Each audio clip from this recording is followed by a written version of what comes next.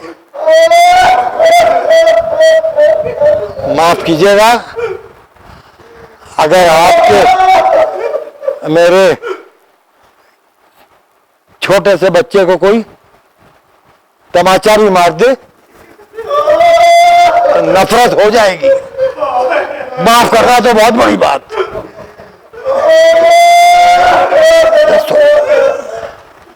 اس کے بعد جو حسین کرے تم توبہ کر لو, لیکن توبہ کرنے کے بجائے قبر بجا جانے لگے. ہاں عزیزو, آج محرم کی کون سی تاریخ ہے؟ 4 دن گزر گئے, 5واں دن بھی گزر گیا, رات آ گئی. جی ٹھیک ہے, لاک ڈاؤن ہے یہ اپنی جگہ پر. کوئی شخص مجھے یہ بتائے کسی عمر کا بھی ہو کہ کسی بھی محرم میں وہ اتنا رویا ہو کہ اس کا دل مطمئن ہو گیا ہو کہ دل بھر کے رو نہیں, کوئی نہیں رو پایا. سنیے آپ, میں آپ کو آج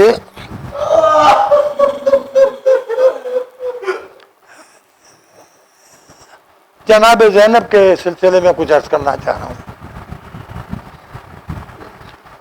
نہ حسین کا ایسا بھائی نہ زینب کی ایسی بہن کائنات میں ڈھونڈے نہیں ملے گی.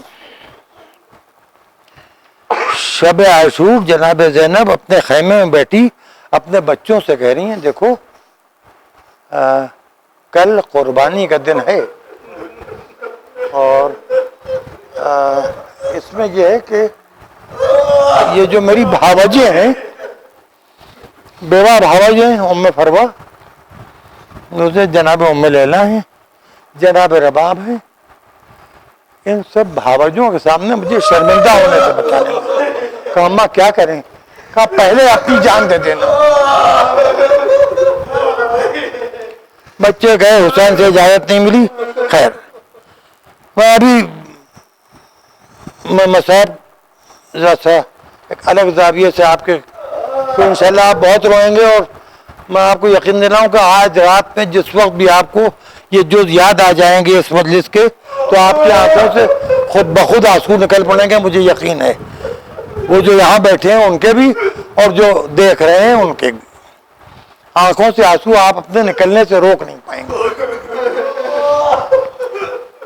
بچے ماموں سے اجازت لے کے گئے, اتنے چھوٹے بچے تھے کہ گود میں اٹھا کے عباس نے علی اکبر نے گھوڑوں پر بٹھایا. جعفر طیار کے پوتے ہیں. پھر بچوں کے جنازے آئے. صبح عاشور نماز صبح کے بعد جناب زینب نے کام کیا تھا، جناب ام کلثوم کو اور دوسری بیویوں کو جمع کر کے کہا تھا کہ ایک بڑے سے خیمے میں صرف فرش بچھا دو تاکہ جو شہید مارا جائے اس کی لاش ہم بھیا سے کہتے اس خیمے میں لا کے رکھ دی جائے، اور اس کی بیٹی کو یا اس کی بیوہ کو یا اس کی بہن کو یا اس کی ماں کو اس کا پرسہ دے لیں، کیونکہ کیا معلوم شام ہوتے ہوتے کیا حالات ہوں۔ تو جو لاش آ رہی تھی خیمے اعضاء میں رکھی جا رہی تھی، اور جس کی لاش ہوتی تھی اس کی ماں، اس کی بہن، اس کی بیٹی، اس کی زوجہ کو بٹھا کے اسے جلدی جلدی پرسا دیا جاتا تھا، رو کے وہ لاش ایک طرف رکھ دی جاتی تھی، پھر دوسری لاش آ رہی تھی، سلسلہ جاری تھا۔ اور محمد کی لاشیں آئیں جناب جناب خیمے میں بیٹھی ہوئی ہیں، لے جا کے خیمے اعضاء میں دونوں بچوں کی لاشیں رکھ دی گئیں۔ جناب زینب سے بیویوں نے کہا چلیے پرسہ لے لیجئے، بچے آئے ہیں شہید ہو کے، بچے آئے لاشیں رکھی ہیں، کہا بیویوں پرسہ میں کس سے لوں، مجھے مبارکباد دو، میرا بھیا بچ گیا، میرے بچے میرے بھیا پر صدقے ہو گئے، قربان ہو گئے۔ جناب ام کلثوم نے بہن کا بازو پکڑا، کہا بہنا چل کے لاشیں دیکھ لو، ایسا لگتا ہے کہ دونوں تھک کے سو گئے ہیں۔ دونوں لاشیں برابر سے رکھی ہیں، جناب زینب خیمے پہنچی، دونوں لاشوں کو اور فکر کریں، اب بیویاں بھی جمع ہیں اور سب رو رہے ہیں۔ ایک مرتبہ زینب بہت تیزی سے آگے بڑھی، اب سب یہ سمجھی کہ زینب اپنے کو بچوں کی لاشوں پر گرا دیں گی، لاشوں کے قریب پہنچی، گھٹنوں کے بل زمین پر بیٹھی، لاشوں کے درمیان جگہ بنائی، سجدے میں سر رکھا، الہی و سیدی و مولائی تقبل ہدیتی، اے پروردگار زینب کے اس حقیر ہدیے کو قبول فرما لے۔ دوسرا منظر، اب دوسرا منظر سنیے،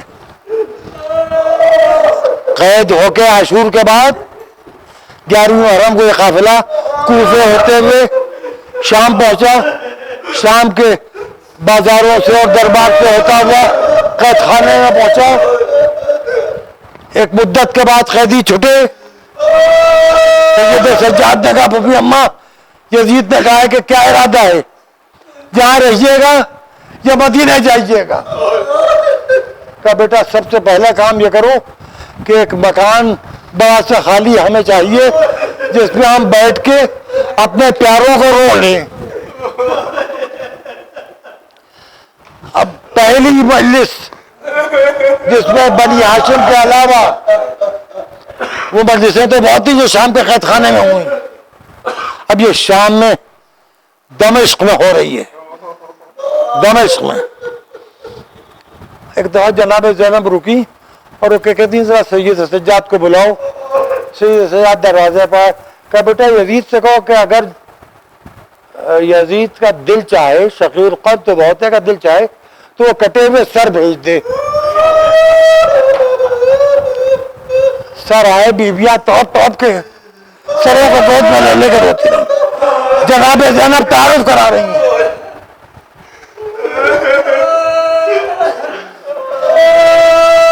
ایک مرتبہ شام کی ایک عورت نے کہا کہ جو دو بچوں کے کٹے ہوئے سر رکھے ہیں،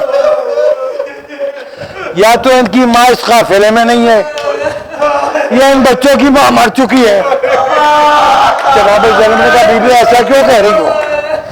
کہا ایسا ہے کہ ہر کٹے ہوئے سر کا پرسہ لینے کے لیے کوئی نہ کوئی بیوی موجود ہے۔ بہت دیر سے میں دیکھ رہی ہوں کہ دو بچوں کے کٹے ہوئے سر ہیں، ان کا پرسہ لینے والا کوئی نہیں۔ زینب نے سروں کو دیکھا، کہا بی بی ان کی ماں میں ہوں، یہ اون ہے، یہ محمد ہے، میرے بچے ہیں، میں اس بھائیا کو رو رہی ہوں جس کی ماں اس دنیا میں نہیں ہے، میں اپنے بچوں کو نہیں روں گی۔ اب شام سے قافلہ آیا کربلا، 7 دن کربلا میں قیام رہا، 7 دن۔ زینب لاش قبر حسین پر ہوئی، زینب قبر عباس پر جا کے کہنے لگی ذرا قبر سے نکلو، تمہیں بازوؤں کے نشان دکھاؤں۔ درج شہیدہ پہ گئی، علی اکبر کی قبر پر ہوئی، میری گودیوں کے پالے، تم تو تھک کے سو گئے، تمہارے بعد پھوپھی کتنا تکی ہے کچھ خبر بھی ہے؟ پھر قبر حسین کے پہلو میں آ کے ایک ننھی کی تھی قبر کو چومنے لگی، میرے علی اصغر، ہائے میرے علی اصغر۔ اب 7 دن کے بعد قافلہ مدینے کے لیے روانہ ہوا، آثار مدینہ نمودار ہوئے، جناب ام کلثوم نے مرثیہ شروع کیا، مدینہ جدنا لا تقبلینا فبالحسرات والحزان جینا خرجنا من کے مل بالاہلین جمعا رجعنا لا رجالا ولا بنینا۔ یہ نانا کے مدینے ہماری آمد کو قبول نہ کرنا، ہم آرزوؤں حسرتوں کے پائمال جنازے لے کے آئے، گودیاں خالی ہو چکی، سہاگ اجڑ چکے، زندگیوں کے سہارے کربلا میں سو گئے۔ بشیر ابن نعمان جزلمی کو بلایا امام زین العابدین نے، کہا بشیر میرے سامنے بیٹھ جاؤ۔ بشیر بیٹھا، سیاہ اندازہ بشیر کے گلے میں ڈالا، عباس کا خون بھرا علم بشیر کو دیا، کہا خدا رحمت کرے تیرا باپ بھی شاعر تھا، جا کے مدینے والوں کو بتا دو دادی کی گھر اجڑ گیا، ہم یتیم ہو کے آ گئے۔ بشیر مدینہ میں داخل ہوا، مرثیہ پڑھتا جا رہا ہے، یا اہل یثرب لا مقام لکم بہا قتل الحسین وعدوہی مدار۔ اے یثرب کے رہنے والوں، ہم جہاں مدینہ چلا گیا، مدینہ رہنے کے قابل نہیں رہا۔ ایک مدرسے کے پاس سے گزر رہا تھا، چھوٹے چھوٹے بچے دوڑتے ہوئے آئے، کہا آنے والے قافلہ آ گیا، قافلہ ہے کہاں؟ کہا بچوں مدینے کے باہر قافلہ موجود ہے، چوتھے امام موجود ہے، جاؤ۔ بچے دوڑتے ہوئے گئے، چھوٹے بچے تھے سب، کوئی بھی اس میں 10 سال سے زیادہ کے سن کا نہیں تھا۔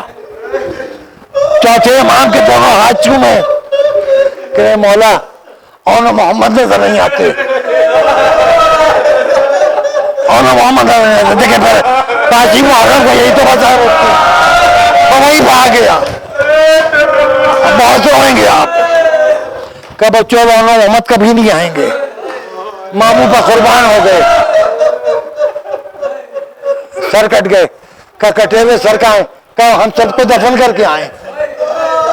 بچے دوڑتے ہوئے گئے، اپنی ماں سے کہا جلدی جائیے ختم ہو گیا، بی بی زینب آئی ہے، گودی خالی ہو گئی۔